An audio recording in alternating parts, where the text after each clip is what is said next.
or as a shot fired at the 2020 era American comics that emphasized trendy political topics over all else. But as someone who has read the comic, I can say they have. They have. I like how you just put that in there. They have. I didn't know that.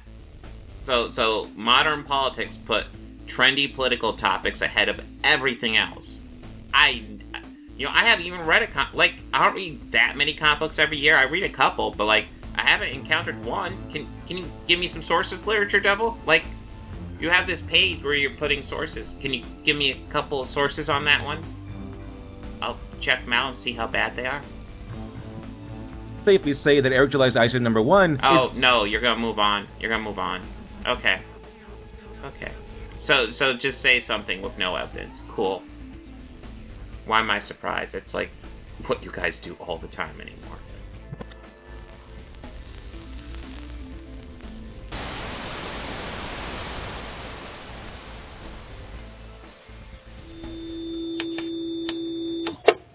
Alright, so the main video for today I wanted to go ahead and go over was Literature Devil's review of Isom number 1, an in-depth analysis and review.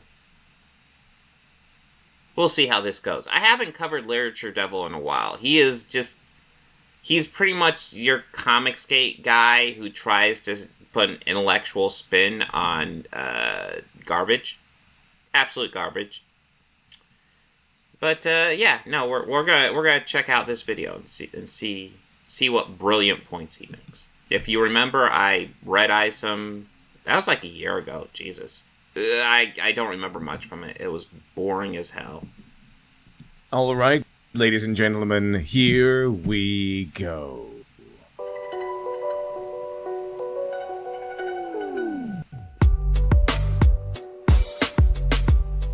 In the wake of the grand success of Eric comic Isom, produced by his own publishing company Ripperverse, which grossed over $3.7 million, far outpacing its original goal of $100,000 by over 3,000%. A major indie comic smashing all expectations with groundbreaking success, which was brilliantly marketed by Rippa with what he called the Ripperverse ethic, which is made up of 3 major promises: respect the customer, respect the canon and continuity, and have a comprehensive timeline which makes the events of the comic book easily accessible. And of course, no current year politics. While some have claimed no current year politics. So you can fucking current day us!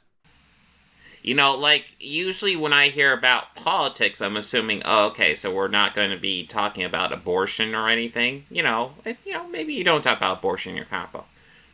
But I have a feeling when they're talking about no current year politics, it's going to be no gay people and no trans people. I have a feeling that's what they actually mean by no current year politics.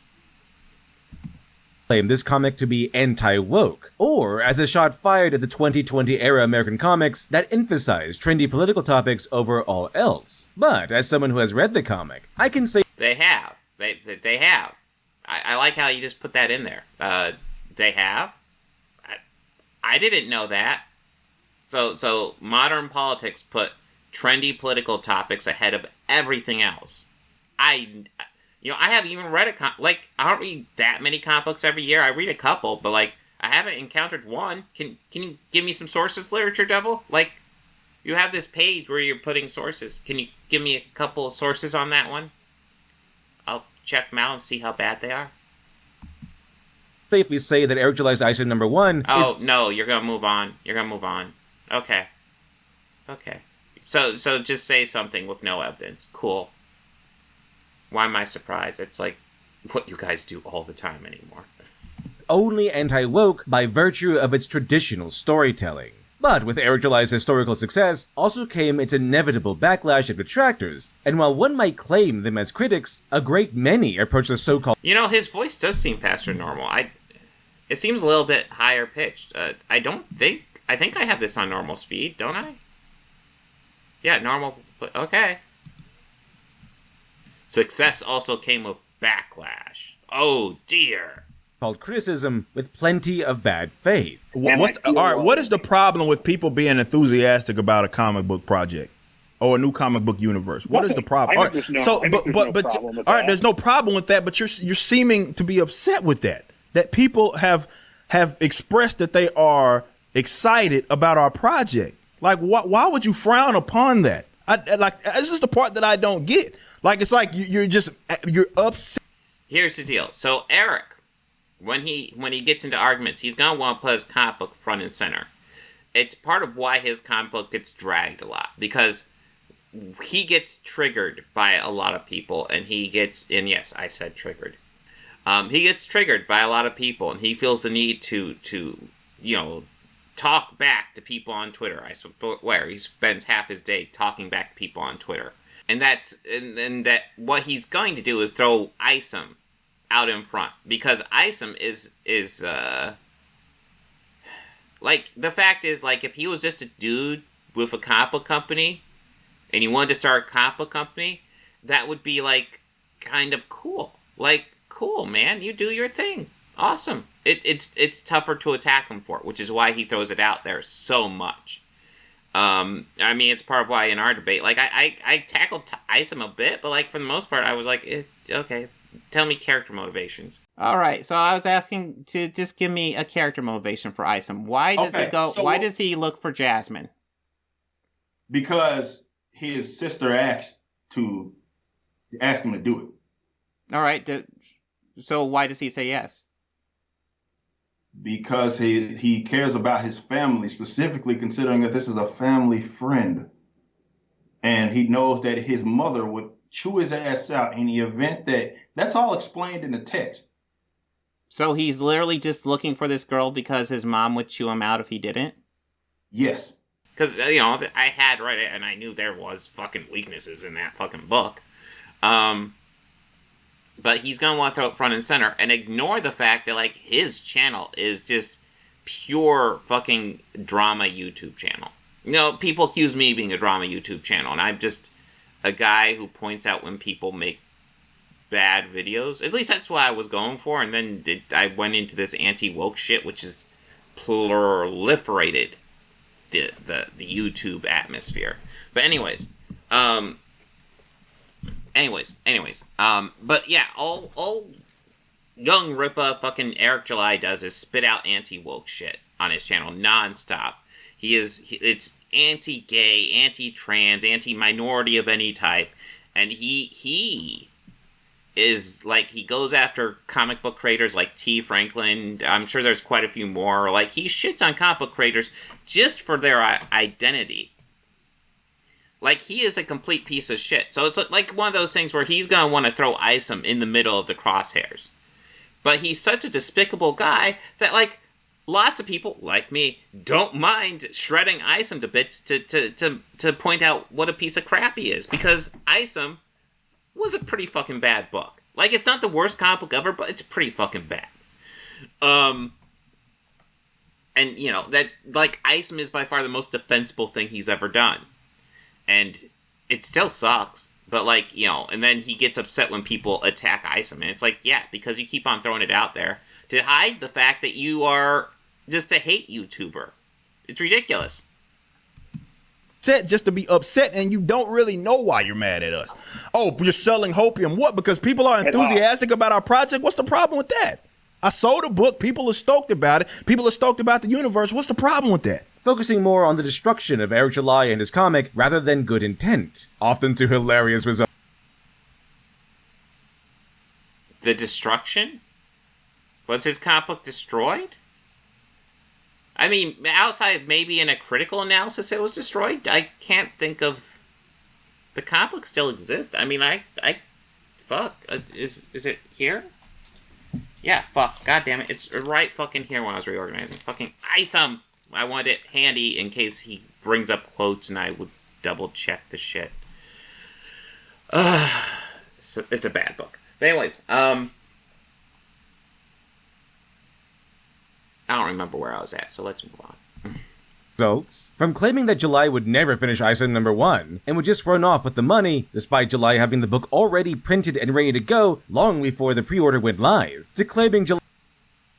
Oh, Ed! Oh my god, Ed, you get mentioned. imagine how well Isom was sold without a built-in audience. God, you Eric July fans really don't have an original fucking based, Ed. Yes. July's success is artificial because he sold to his audience. Odd that Marvel, DC, Disney, or any other corporation cruising on franchises with built-in audiences. Okay, he did what? Yes, they have built-in audiences too. Fucking Disney bought Star Wars because it has a built-in audience, and they bought Marvel because it has a built-in audience. What argument is that? And Eric has a built-in audience as well. The fact is, if Eric was just an indie upstart, you wouldn't be seeing him on YouTube. Like, you would be seeing him hitting the convention circuit hard, pushing his comic book out there. Hard. That would be where you would encounter him. You won't be encountering him on YouTube. He had a built-in audience, and his audience fucking isn't buying a comic book. They're buying this this idea of this anti-woke comic book industry, which, honestly, that is where the grift lies. He's not going to replace Marvel and DC. Like, he needs to start releasing stuff so much faster to compete with Marvel and DC. He's nowhere near.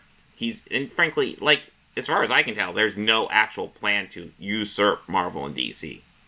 So that just means, like, he's just, like, a comic book creator selling anti-woke shit to his built-in fucking audience, as Ed said. That's it. Aren't held to the same standard. If not his audience, who else is he supposed to sell to? This is why one of my rules for writing was, know your audience. Who exactly are you writing for? Notions like these scream of bitterness. Oh, he is writing. Okay, I'll be brutally honest, because I know lots of haters watch this. I'm gonna be brutally honest to you guys. Because he's writing to you guys, and he's writing, kind of garbage. Frankly, like a lot of websites, like these right-wing grifter websites, part of their goal is to make, honestly, white men feel insecure. And that's who Eric is writing to. He is writing to his insecure white male fans. That's it. Rather than any level of sentience. Then there was trying to chastise July's project because it was packaged well. Yes, July destroyed his haters so badly and had so few negatives that they were reduced to naming quality service as a negative. I can also... You're really front-loading this, dude. It's clear you're not biased on this at all. So... if you're it's not like this was just made shortly after the comic book came out. So this is 4 months. Isom #1 had been out for a while at that point. Listen, did people really criticize it for the packaging? Because honestly, what I saw, the packaging was really good on it. Really, one thing I will say about this fucking comic book, it sucks, but it's got thick paper in it and shit.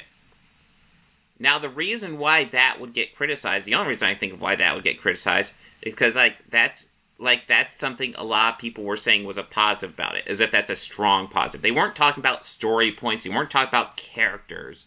They were talking about, ooh, it's packaged well, ooh, the paper's thick, and it's like, can you not give us any actual positives on this? What do you think of the story? The story is, boring as fuck. Also confirmed that the comic arrived in a Gemini mailer, which is a cardboard shell specifically designed to protect comics from damage during transit. Something I'm fairly familiar with, since it's the same package I used when I sent out Dr. Alpha Miracle Child. So, far superior than the standard packaging. So many detractors pretend to speak from a place of Guys, it's a good comic book because it's got good packaging. Ta-da! Authority on Isom or its creation, when in reality, July's detractors really have no idea what they're talking about. I'm asking, you haven't pointed to one specific thing in the book at all. You have all these things to say. Now, he changed the color, but this is clearly the same conversation he had with somebody, because he's wearing the same Yaira t-shirt. I'm pretty sure he was wearing a red shirt when he talked to me, so it's obviously not me. I think it was the one guy, I can't think of his name, but I'll be blunt. if it's the guy I'm thinking of, his argument was actually quite bad. He went after Eric for the cost of the book. And I'll go ahead and say, Isom is overpriced as fuck. But if it's getting the sales, you can't really argue cost. Like, if it's overpriced and nobody's buying it, then you got an argument. Like, but if it's overpriced and people are buying it, well, then that's the fucking market. That's capitalism. About it. And hello, Mikael. But you haven't pointed to one specific thing wrong with the book at all. You just keep calling it subpar. You say, I don't like it, but you're not even telling us what the problem is. But like here, the way it's formatted, the actual like text doesn't even like fit properly in the bubble. Okay, this isn't the one I thought it was. This is somebody else. He had to pick one out. Notice he's not using mine.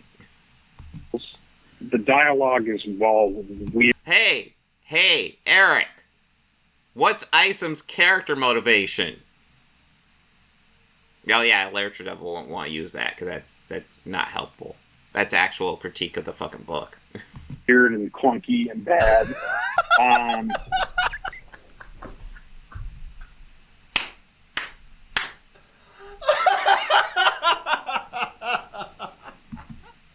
Well, real quick, if he's talking about that page, that lettering does look like, well, I guess that's just kind of basic computer lettering, but like it's off. It doesn't look good for computer lettering at all, especially from computer lettering. And it has to be computer lettering because no human would letter like that. I mean, it's a minor critique, I'll grant you, but yeah, no, that lettering looks like ass. Hey, homie, that's not from the book. That lettering is not from the book. Interesting note, Eric July's letterer is a talent named Eric Weathers, who kindly did the lettering for my own comic book, Dr. Alpha Miracle Child. Weathers is a top-tier talent who's also— Gee whiz! Make sure to get you talk. Well, I can't really blame him, because if I had a comic book, I'd probably be hawking it as well, so I can't really blame him for that one. I'm sure it's shit, though. Quite popular in the indie sphere for top-tier lettering quality. So, needless to say, the critique of the project hasn't been the greatest, and the bitterness has been palpable. In summary, dishonest, to say the least. All of which led me to— Well, Literature Devil, I'd done my debate with him before you did this video. You'd clearly gone through a lot of his debates. Why didn't you go through the point where I was pointing out the story issues with Isom? Why didn't you go over that? It's almost like you're cherry-picking some of the weaker arguments. And actually, you didn't even cherry-pick the weakest argument. Because that argument, while not amazing, he's got a point. It looks like ass. to the decision to make my own critique of Isom #1, so let's give it a go, shall we? Isom is set in a superhero universe and centers around Avery Silman, a retired superhero once known as Isom. Avery is literally called into the plot by his sister Altona when a family friend named Jasmine Newman goes missing, and was last seen with another old acquaintance, Darren Fontano, who, as we'll soon learn, has built an empire. And we know this mainly because he talks about it like a vegan talks about how totally righteous their diet choice is. In Darren's own words, some of it the legal way, some of it not so much. Which, of course, is concerning since Jasmine was last seen with his power-hungry criminal overlord. Not a good sign. Darren spends some time insulting Avery with an impressively grounded speech, which points out how much potential Avery had and how he wasted all of that potential by amounting to nothing. After so if I were, like, I guess I've done crappy screenshots when I'm, like, putting together stuff for a video, like, especially, I guess, more now, but, like, a literature devil style, I would probably want to get a scan of that, so I can get flat. Like, we're getting glare on there, we're getting, this is not the best. Not the best. the speech, Darren admits he has Jasmine. To quote, "Whatever's going on with Jasmine is none of your concern. She's grown. This is what you're going to do. Tell her mother she's fine." Avery, of course, refuses to comply. Darren... Okay, so, the Jasmine plot, that part of the problem with his story is that the Jasmine plot feels like such secondhand shit. Like, yeah, he goes out and looks for Jasmine, but, like, there's resistance. He doesn't want to go fucking looking for Jasmine. He doesn't care. He's like, she's probably just getting fucked from some dude. I don't care. And, like, even when, like, he finds her in the comic book, and he's like, hey, is everything okay? And then, like, she just walks away, and that's it. Like, there's nothing more to it. At least I don't remember. Maybe I'll dig through. Let me go ahead and double-check that real fast. But I don't, like, he finds her. Yeah. And then it's like, hey, do you need help? And then, like, nothing happens. Like, he finds Jasmine, but, like, doesn't actually resolve anything. Let's see if I can dig this out. And, like, the whole storyline is actually about this bouncer, really. Like, when he goes looking for Jasmine, he encounters this bouncer who beats the shit out of him. And then, like, he's disrespecting me. So he goes and beats the shit out of him at the end. And that's kind of the huge, like, arc of the fucking story. There's not much to it. Oh. Most brilliant fight scene ever, by the way. Fucking gold on this one. No, like, that part of the problem with this book is that Jasmine feels like Jasmine's supposed to be, like, the inciting incident. Like, going to track down Jasmine is, like, the big event. But, like, there's, like, nothing. That's it. So, like, yeah. So, like, this is it. This is the big encounter of Jasmine. Right here. Like, do you see, like, he's all fucking shadowy walking up behind her. Jasmine. Avery, what are you... Oh, God. I honestly didn't expect to run into you so easily. Your mother's worried about you. Oh, no. I'm not here to judge. You just tell me if it's involuntary. Hey! Leave the young lady alone. Jasmine, you gotta give me something. Jasmine! Yeah, she just walks away. And then these guys come in and fuck up Isom. And we get the fight scene. Oh wow, that's a cool little thing I just saw. Like, I actually thought this was the second issue, but apparently it's the first one. So notice fucking Isom's hands here. Like, he just fucking apparently between frames switches which hands he's holding him up by. Fun fact. Anyways, yeah, let's see where he goes to with this.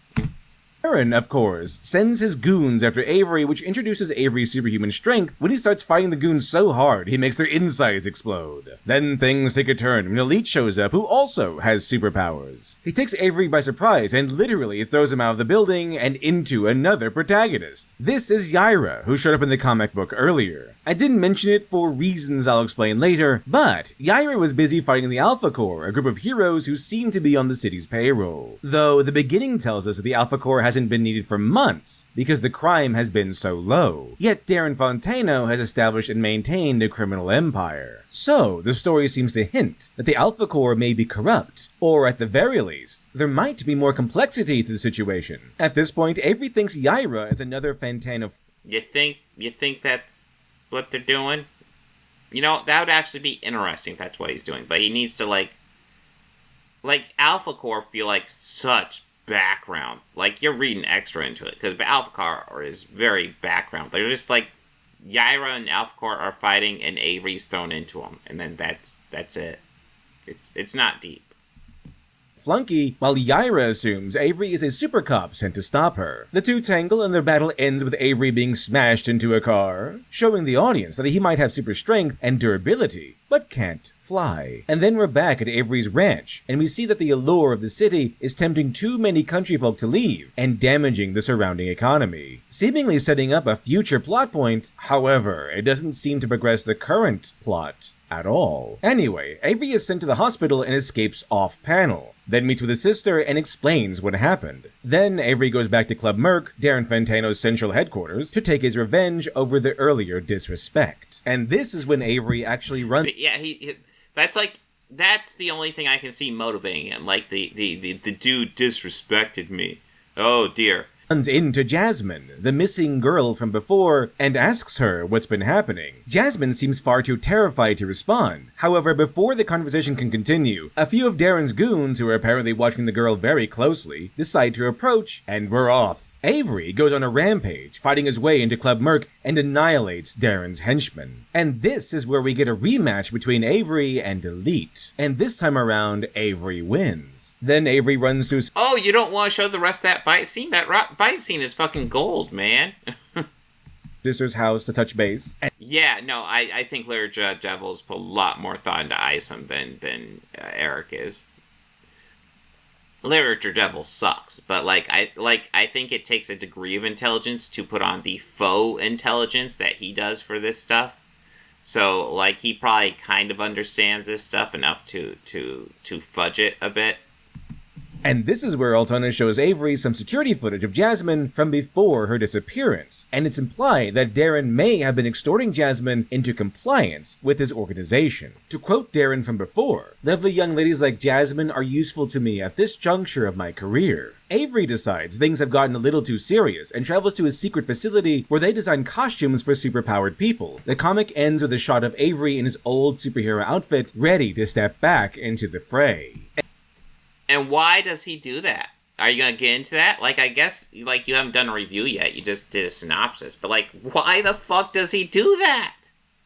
There's no motivation. He doesn't even want to fucking look for Jasmine. Literally, ask Eric. Isom's motivation for looking for Jasmine is if he doesn't, his mom will yell at him. This is the deep motivation we're dealing with.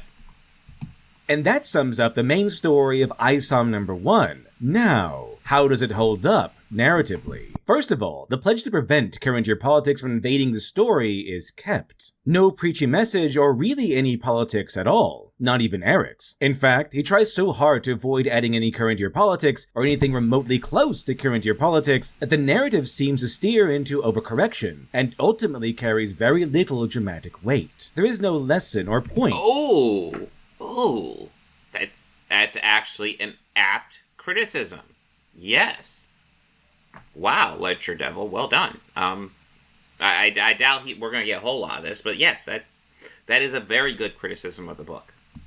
It's trying to overtly explore within the confines of Isom number 1. Yeah, no, he doesn't have good quality graphics. That's why you're getting layers on it too, which is interesting. Yeah.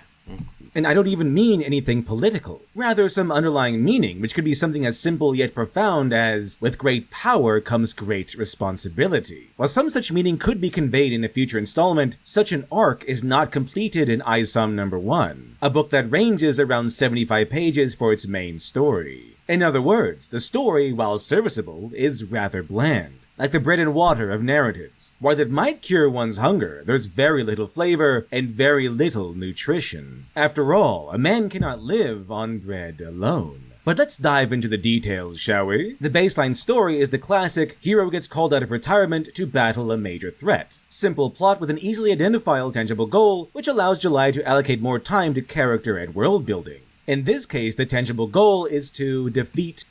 But does he? Does he do character and world building? Because I would argue he definitely fucking doesn't. I guess you could argue maybe world build. I don't know. We don't even know the rules of this world. We know some characters in the world. But, we don't, know these characters. We just kind of know their names and their basic look. And that's it.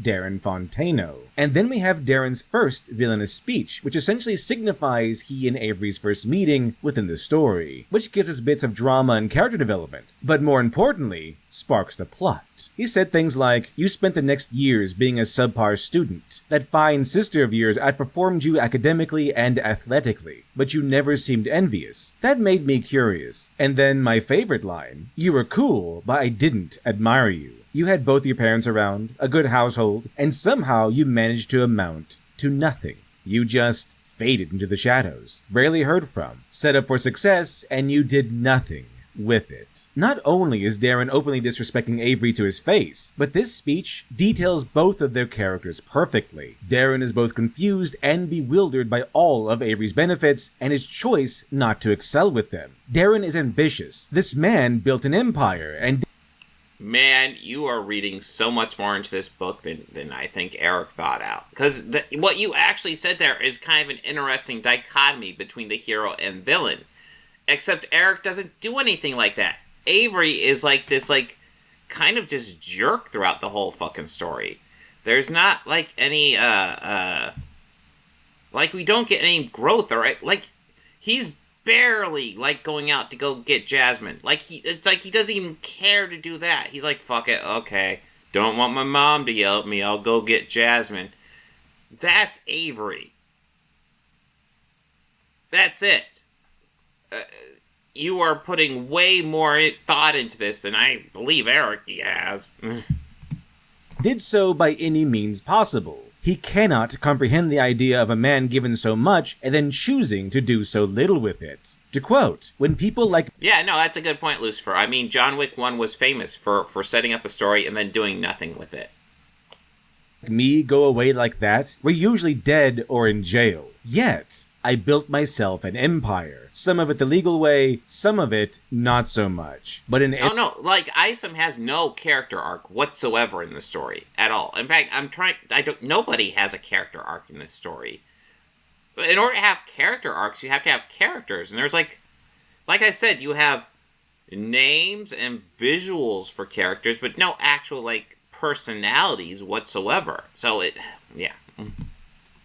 Empire nonetheless. At the same time, we're given a summary of Avery's character. An able man who either let his life slip by, or, more likely, a man who never cared enough for fame and glory to make his name well known. Avery isn't a superstar like Emperor Darren, but at the same time, he's a successful business owner. A man like Darren can't seem to comprehend a life outside the spotlight and without power. At least not anymore, while Avery just prefers to be left alone. In summary, the speech not only sparks the plot, giving that precious inciting incident, Sparks the plot. Sure. It clearly defines both characters and, more importantly, the stark differences between the two. However, despite the book's considerable length and all the things that occur within the story, narratively this is like one panel, and he's using this to justify just nothing. Like this one panel is supposed to be like their entire fucking characters and all the world building done for these characters. Like, don't you think in 75 pages you should do a bit more? Don't you think maybe you should do more than just one panel of character in 75 pages? It's just a thought. Speaking, very little actually happens. Remember, this is Eric July's very first comic, and this kind of error is something I often see with new writers and have been seeing with many indie creators. I'd also like to state that these mistakes stand out to me because I've made these mistakes myself. After all, everyone has to start somewhere, and to July's credit, he's managed to avoid many pitfalls new writers tend to fall for. The dialogue is serviceable, the characters are balanced, the world feels relatively believable, and Avery might arguably be a stand. I don't get at all where characters are balanced. Characters are noteworthy. Are noteworthy. Characters are not noteworthy. They're bland. Dialogue is serviceable. Man, that is a fucking quote you want on your like movie poster. When you do a movie poster, you want on there a reviewer saying your dialogue is serviceable. What praise. What high fucking praise. But he isn't a Mary Sue. So then, what do I mean when I say very little happens? Here's the short version. Avery has two main goals throughout Isom. Number 1, retrieve Jasmine from Darren Fontano, which then switches to defeat Darren Fontano. Neither of these are accomplished. Of course, Fontano doesn't need to be taken down in the very first issue, but Avery doesn't really achieve a major victory either. Like how Luke Skywalker failed to defeat Darth Vader or the Emperor in A New Hope, but did strike a major blow to the Empire by destroying the Death Star. We do have Avery get his revenge on Darren's elite henchmen, but Darren seems to have plenty of underlings, and the story never makes it clear how important that particular henchman is. Nor did Avery have to change his body or mindset to win in the second round, which would inspire character development. The main story is about... Hey! Character development. You're actually aware of that thing. I'm not sure if Eric is familiar with character development. 75 pages, and unfortunately, Isom number 1's only narratively significant accomplishment is starting the story, i.e. sparking the conflict. Let's start from the top. The hero's journey is probably one of the most recognizable story structures to anyone even remotely familiar with narrative construction. Now let's have a quick rundown of... Do Eric and this guy get along? Because Eric can't handle any fucking criticisms at all, and this guy, this isn't what I would consider a good review because it's Literature Devil, but like even he is leveling criticisms at this book. I don't see Eric taking this well. of the pieces. Young man begins in an ordinary world, usually his home village, then he's called to adventure. Then he might refuse the call. Like maybe a band of adventurers passing through and, seeing his potential, invite him to help slay an evil dragon. The boy refuses, not wanting to leave. Then something happens, forcing his hand, and then usually a crisis emerges. Maybe the dragon attacks, destroying the boy's village and sparking his course of revenge. Then he might face a threshold guardian, which is usually a challenge he faces before breaking free from the ordinary world and stepping into the extraordinary one. The hero usually gets training from a mentor and endures a road of trials which challenge him on every level, physically, mentally. I mean, it's great. He's breaking down the hero's journey. Okay, so like the perfect hero's journey pretty much is just the first Star Wars. It is. That's it. Morally. Then the hero must encounter death and rebirth, which is fancy literary speak for the final test. This is where he faces the dragon. We can continue the journey from there and see the hero gain his rewards, maybe marry a princess, and then return home to help rebuild and ultimately become a teacher to the new generation. But for Isom, we don't need the full circle, we just need an arc. To simplify, an arc needs 3 basic things to work. A beginning where we set a tangible goal, like winning something, escaping something, stopping something, or retrieving something. Second, we have the middle, which is usually comprised of the actions taken to achieve this goal. And third, accomplishing the goal. I mean, he's gonna have to admit that Isom doesn't accomplish anything in this book, but let's see. The arc is what gives a story substance, and it's the lack of an arc that effectively guts the narrative of Isom number 1. The overarching goal is made clear from the get-go: stop Darren Fontano. Sure, there's Jasmine, but it's made fairly clear that Avery's main concern is taking Darren down. In a standalone story, the middle would be Avery working to weaken Darren's business to make him more vulnerable. The task, requiring Avery to grow and overcome personal challenges, and then ultimately defeat Darren. We're gonna have to look this up. Literature Devil, who obviously front-load this thing, trying to be like, here's all the positive about Isom. Like, he can't even do a review, just talk about how great it is. He has to do a review where it's like, it's got some serious issues.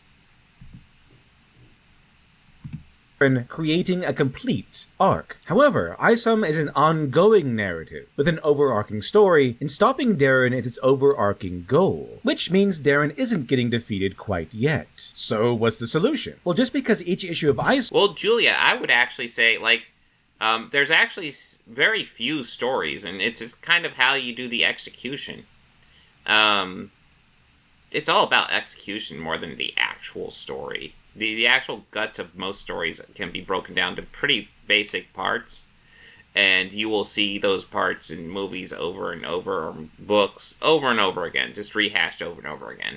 It's how you tell them. It's how you deliver them. That's the important stuff. Isom as a single piece of a larger story doesn't... And you are correct. Eric can't write a story to save his life, because there's no story here. Mean each piece can't have its own narrative arc. Kind of like the legendary journey of Samurai Jack, whose overarching goal is to slay the evil Aku, yet each episode is its own story with a beginning, middle, and end. So, how does this pertain to Isom's story specifically? There's a reason why I skipped the first few pages earlier and jumped right into Avery's story. Because Isom does not begin with Avery's story. Of course, there's nothing wrong with beginning at another section of the narrative and delaying your main character's introduction until later. After all, Columbo famously did this when they regularly delayed Columbo's entrance until much later in the story, giving priority to the murder, and how they committed the crime. You're comparing Isom to Columbo? I mean, I guess he's giving an example of how, like, you can do something like that, but, like, Columbo's an actual fucking character. It just feels wrong to compare Isom to Columbo. Like, Peter Falk's performance, and just... There is so much that you can tell about Columbo. Look at that picture of him.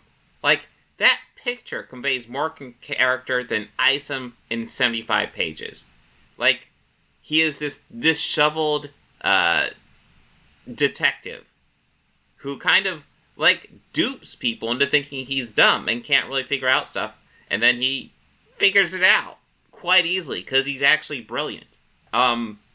Columbo is awesome. Isom is not. So it just feels gross to compare Isom to Columbo to me. Just, ugh. The first few pages are the most critical when catching the attention of potential readers. This is why a comic beginning with the main character is such a popular choice. Another option is starting with an inciting incident. In other words, sparking the plot. Okay, so you just brought up Columbo. Now you're like starting with the inciting incident. That's pretty much what Columbo does. Columbo starts with the murder, and you see the murderer, and the whole story is, it's not about who's the murderer, it's about how Columbo is going to figure out who the murderer is.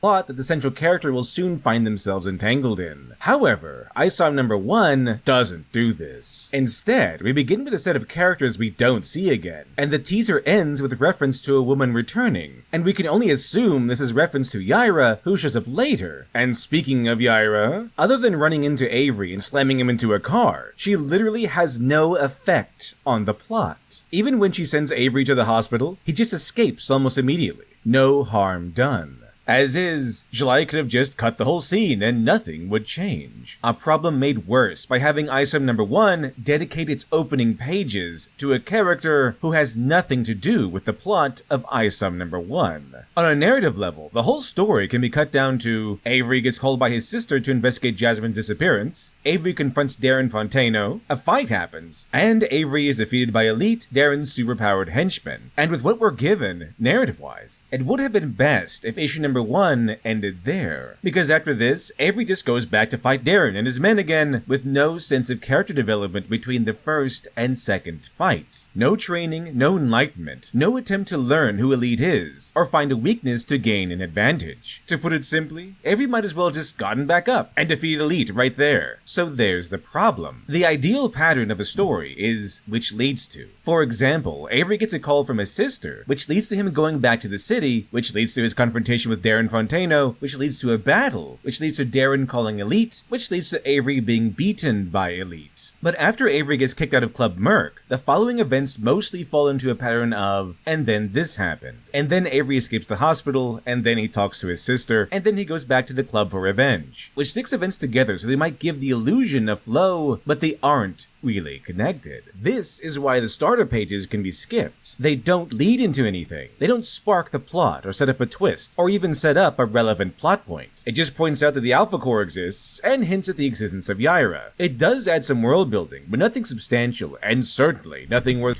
I'll admit it, he's boring the shit out of me. For the most part, he's kind of pointing out some good criticisms, and he's really trying to like, it's like what I was pointing out earlier. He's trying to be like, hey, you know, this is okay, this is fine, and he's trying to almost like try to excuse the obvious criticisms that he has to point out. Because if you read this book, you're going to notice there's some weaknesses. Like, tell me fucking Avery's character in a sentence at all. Tell me a character fact about him in one sentence. You can't do it. Maybe he's black. That's it. You know nothing about the dude. And the fact that, like, Literature Devil, who's kind of trying to, like, who I'm certain would love to get into Eric July's fan base, even he's not, like, really talk about how great this book is. He's got to point out the issues.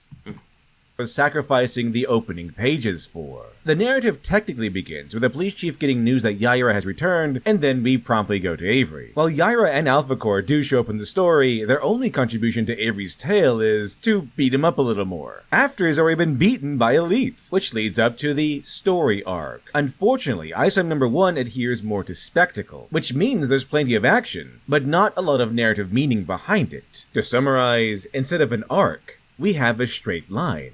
Remember when I went over the hero's journey? The arc of the hero's journey typically consists of growth, development, or change. We will definitely have to be going after seeing if there's any online activity between Literature Devil and Eric July. I'm interested.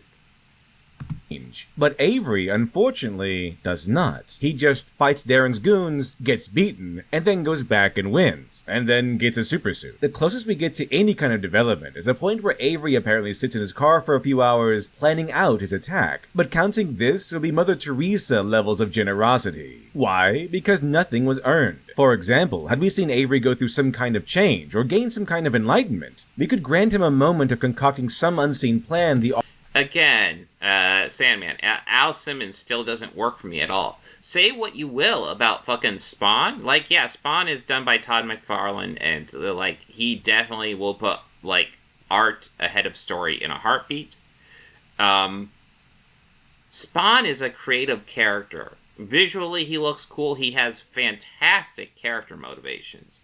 Again, it just feels wrong to compare something like Isom to Spawn. Audience will soon see unfold, but we don't get that. The curve of the arc concerns an occurring change, a hero learning skills, overcoming a flaw, or attaining new knowledge, or anything else of that nature. However, throughout the story, Avery doesn't change in any narratively significant way. For example, the closest thing we get to a completed arc is Avery's rivalry with Elite, but even then we fail to get a story arc, since Avery just goes back to Club Merc. Yeah, again, lots of criticism of Isom. The same day, and beats him up the second time around. Again, no training or skill improvement or even a moment where Avery gains new knowledge to better understand his opponents. I suppose here is where some might be asking, how else could it have been written? The most frustrating thing about Isom number 1 is that most of the elements are there, and with a little rearranging it could have been far more substantial. As is, we'll cut the Alpha Core and Yara elements from the story, so what should we put for the opening pages? Easy. Towards the end, we saw camera footage of Jasmine before she disappeared. Why not just let the scene play out? In other words, open with this scene. Begin Isom number 1 with Jasmine strong-armed into missing her appointment and starting work for Darren Fontano. We don't even need everything. Just have Jasmine begin defiant against Darren's offer, which leads to the threatening phone call. We don't see what's been said, but we know whatever it was changed Jasmine's mind. Jasmine starts off defiant, which leads to a mysterious threat, which leads to Jasmine's disappearance. Then, all of this leads to Altona giving Avery a call. Avery still meets with Darren, fights his men, and gets defeated by Elite. Then he's sent to the hospital, and this is where we start making heavier changes. Avery is seriously hurt. Nothing life-threatening, of course, but wounded enough to stay in the hospital. Of course. So, we're now doing a rewrite of Isom? I mean, fucking a rewrite of Isom is easy, but it's not really a review anymore. We're just rewriting the fucking story. Yeah, I mean, are we going to say, like, hey, I did a rewrite of Isom, and since it was easy to do a rewrite, it means Isom's good now? Is that gonna be what we're going? Is that our angle? I guess we'll see. Of course, it would be reasonable for Altona to be called in as Avery's emergency contact, and the exchange the two originally had in the parking lot can be had in Avery's room while he recovers. At this point, Altona can even bring in— Yeah, no, so Bob the old ways. Main characters don't have to have a change arc. True.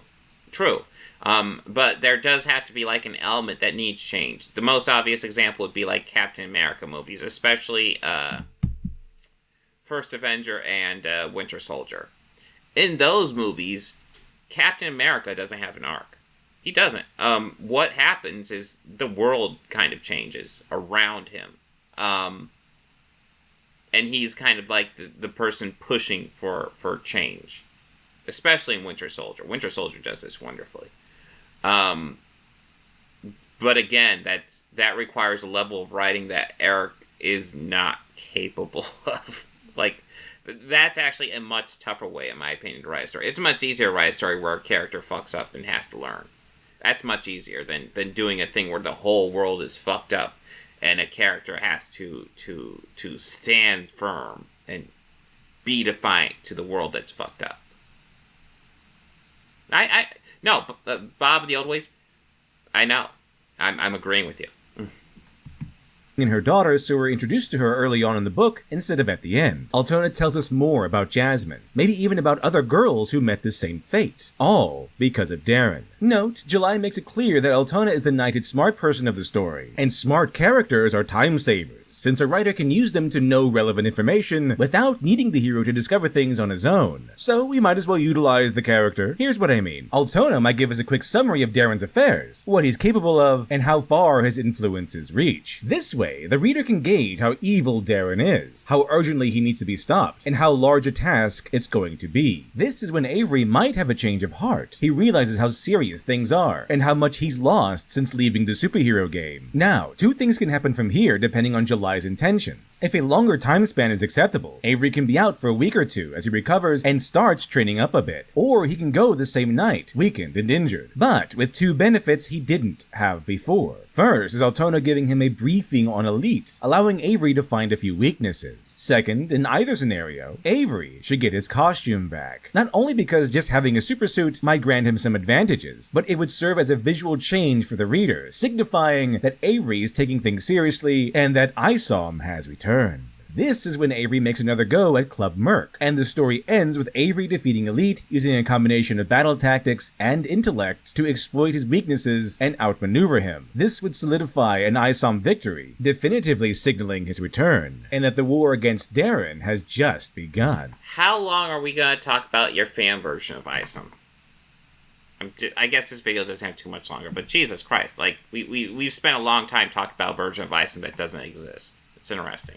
Now, to summarize the new narrative flow using some applied theory, Jasmine is strong-armed into working for Darren, which leads to Altona calling Avery to investigate, which leads to Avery confronting Darren at Club Merc, which leads to a fight, which leads to Avery being defeated by Elite, which leads to Avery hospitalized, which leads to Altona visiting him, which leads to Avery learning about Darren, Jasmine, the disappearing girls, and Elite's weaknesses, which leads to Avery deciding to take things seriously, which leads to him putting together a plan and recovering his supersuit, which leads to the second confrontation, which leads to the rematch with Elite, which leads to Avery using his newfound knowledge, which leads to Avery's victory. Elite's loss shows us that Avery has grown, and that his state of mind has changed from relatively selfish to more heroic. Now, let's go over the stuff we cut. First off, Yaira. The original appearance adds nothing to the narrative of Isom number 1, but if you want to add her in, maybe save her as a teaser. Make the final page Isom encountering Yaira, and leave the reader wondering what the outcome will be. Next are Darren's speeches. Darren gives 2 speeches over the course of the story. There isn't really one way to handle this, but my go-to choice is to keep the original speech where Darren mocks Avery. The Empire speech would be an ideal starter for Isom number 2. Then there's the Alpha Corps. There actually isn't a lot Isom number 1 gives us about the Alpha Corps, other than they seem to be heroes on the government's paycheck, and that's why they're Yaira's enemy. However, despite the lack of information, this setup alone gives us an awesome premise for Isom number 2. Isom versus the Alpha Corps, raising the stakes since Isom won't be fighting petty powered-up criminals, but super-powered professionals. And most of the farm sections, each of which could be saved for the second book. A literal meanwhile back at the farm moment.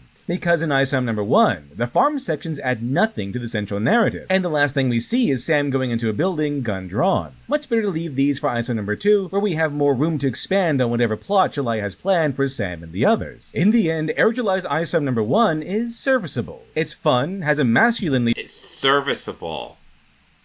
Masculine leading man is a positive. Like, I don't think that's a positive or a negative, but I think it's interesting you put it as a positive. It's what?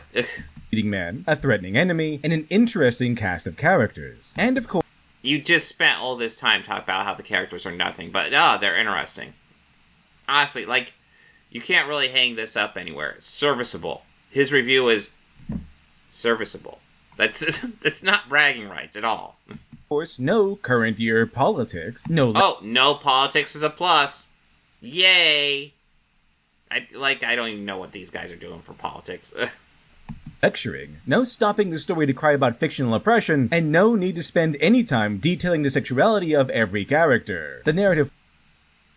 Can you please give me a comic book that takes the time to describe the sexuality of every single character? Can you give me a citation on that one? Please.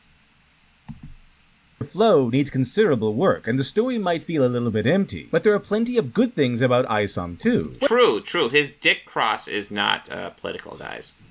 Whether you would classify this as a good comic or not is your decision. And no representation push. I mean, Isom's a black guy. These guys scream whenever a character is this black. Like Reva and Obi-Wan Kenobi. You guys were screaming about her character. about her being fucking diversity hire or something. What was the agenda being pushed by a black woman playing that character? There's no agenda, but you guys were screaming about it. But yeah, Isom can have a black guy, but that's not a representation push. Like, can we have consistency, please? Decision. But ultimately, Isom is a promising first go for a new writer, and it certainly stands in a much higher league than many other American comics, both corporate and indie alike. While July's first venture into writing may not be a flawless masterpiece, it remains a refreshing change of pace from the typical corporate American. Refreshing change of pace. It's serviceable. That's not a good review. Like, I want to stress that is at most a tepid review. At most. Literature Devil thinks my comic book is tepid. Not bragging rights. American swill. Eric July's dedication, not only to storytelling, but also a firm adherence to his stated principle. Dedication to storytelling? You spent most of this video breaking down how his story kind of fucking sucks, bro. Dedication to storytelling? What? Did I just watch the wrong fucking video? Are we watching the end to a different fucking video? Like, what the fuck?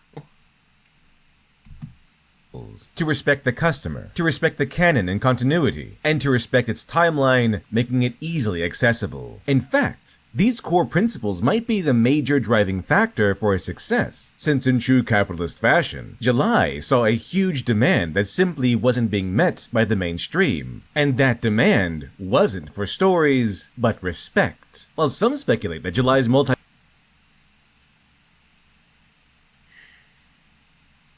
Respect. God. Is he right, actually? Now that I think about it, he might actually be right. But, like, it's not actually respect. It's, like, faux respect.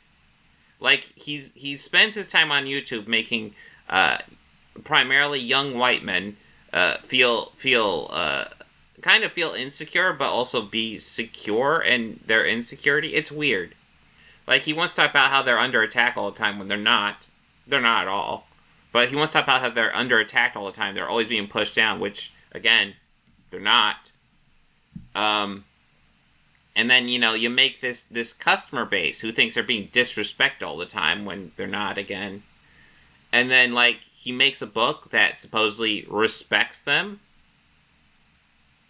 Maybe he's right, but, like, it's a faux, like, bubble that he's made. And he makes them think it's respect. When, honestly, if anything, it's disrespect. He has this audience, he's groomed them, and he's taken money from them. And that's all he cares about. Like, when I talked to him, I thought it was interesting. Eric July does not talk about having fans. He doesn't talk about fans at all. He has customers. Because that's all he sees them as. These aren't people who are fans of the stuff he produces. These are people that give him fucking money, and that's all he fucking cares about. multi-million-dollar success came from an angry audience wanting to slam down their dollar to fight the woke. This was never July's stated goal, and revenge wasn't what he was offering. If one goes by what he actually says about his business rather than what they want him to say, the truth becomes clear. And the truth is, Ripperverse never promised to crush the leftist woke. He promised respect, something of a commodity in an Okay, like, I actually don't have the clips. If Dane were here, I'm sure he could dig up tons of clips of Eric talking about kicking out Marvel and DC. Legitimately got work to do. Like, tanking on one movie, that's not enough. There's power in the customers, but customers have to have some sort of awareness, self-awareness, as far as what you maybe contribute to this. Can you replace that Disney thing that you rely on to have a good time with something else? I think you can. Because he has said that numerous times. Like, this is like the constant goalpost shift with them. And yes, the reason why Eric July always talks about other people moving goalpost is because that's what he does all the fucking time. That's almost his fucking business model, is moving fucking goalpost. Yeah, no, like, he'll be like, I never promised to usurp comic book companies. In the next stream, we're going to overtake Marvel and DC. We're going to make a whole ecosystem and you know, fuck them. He goes back and forth. He does that. Fun fact, every time if you rewatch the debate between the two of us, every time he talks about resetting the goalpost, that is his way of saying, I'm going to change the goalpost. That's his way of doing that. And he's just trying to cover up the fact that he's doing it by like, oh, well, I'm resetting the goalpost to the original goalpost. It's bullshit. He's a liar. An era where the mainstream has become rather hostile towards its own customers, to avoid the tedious distraction of political agenda. Mainstream has become hostile to its own customers. Citation fucking needed. Again, bro. For the most part, what I want to say is, like, there's actually a reasonable review of Isom #1 in this. But, like the beginning and end where he's, like, fucking, like, throwing out all this crazy claim shit is ridiculous. Allowing the readers to focus on the adventure at hand. Although there's room for improvement, this debut issue showcases potential and is a commendable effort by a new writer. Because, despite its success or flaws, July's passion and the work he and his team put into the story is clear. And I am left intrigued as to where the story will go and what improvements July will make. After all, to me at least, watching a writer actively improve is a big part of the fun, especially in the indie scene. And as Neil Gaiman once said, the one thing that you have that nobody else has is you. Your voice, your mind, your story, your vision. Neil Gaiman, well, I don't know if he knows who Eric July is, but I think if he knew who Eric July was and he saw his quotes being used in any way to defend Eric July, I think he would not be happy. Let's just say that. He would not be happy. He's been very clear about how much he is one of the few guys who will actually go out there and talk about how much he likes woke stuff. He'll be like, I don't know why they're calling it woke or whatever, but yeah, no, I'm cool with that stuff. I like it. I want more of it. It's not a person that Eric July should be citing. Vision. Or Literature Devil, for that matter. Is that it? Okay. I want to see, is there any, Literature Devil's not a massive, he's a decent sized YouTuber. He's bigger than me. There's my mouse. Okay. So let me do some research into this. Okay, so I'm not seeing anything. Maybe there's something on Twitter I'm not finding. Because it seems weird that Eric would just let this go. Maybe because he said he gave it the glowing praise of serviceable.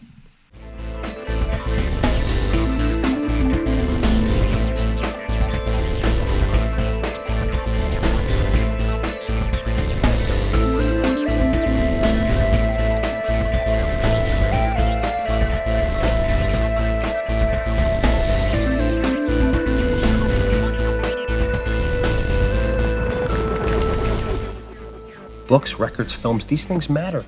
Call me shallow.